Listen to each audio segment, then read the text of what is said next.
Assemblea annuale dell'ANCI Veneto qui a Padova, un momento delicato, naturalmente sul piatto molte questioni dei sindaci uniti nonostante i colori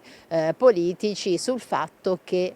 non si deve tagliare e che ci sono delle emergenze. Tra gli altri abbiamo sentito anche il sindaco di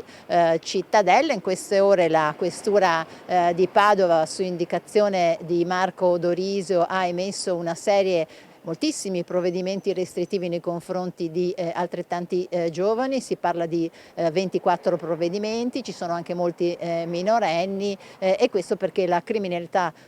giovanile, come sappiamo, sta avendo un'escalation peraltro in tutta la regione, se non in tutto il paese. Allora sentiamo che cosa ci ha detto Luca Pirobon. Intanto va ringraziata la Questura di Padova, nella persona del Questore Odorisio e tutti i suoi collaboratori che hanno preso questa iniziativa di 43 provvedimenti, tra cui molti DASPO, insomma, relativi a non a cittadellesi, ma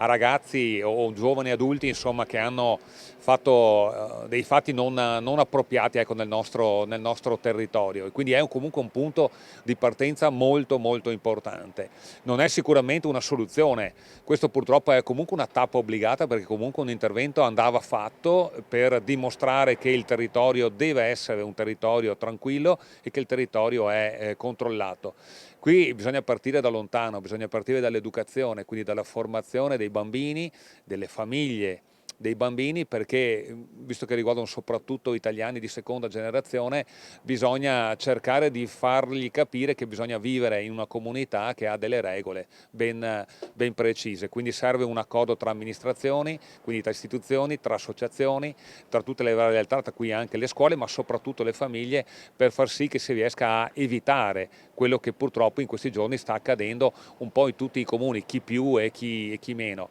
Chiaro che Cittadella ha voluto dare un segnale forte, perché il territorio è un territorio che fino ad ora è sempre stato molto tranquillo, Cittadella e anche i comuni naturalmente attorno, e un intervento del questore così forte fa capire che il territorio rimarrà tranquillo. Anche perché si va oltre il bullismo, no? Qui è proprio violenza pura e quasi sempre senza senso, così, per niente. Certo, questa è delinquenza. Quando uno va a fare dei furti nei supermercati, quando uno col monopattino corre dentro i supermercati, quando obbliga dei ragazzini ad entrare nel supermercato e a comprargli qualcosa, altrimenti poi viene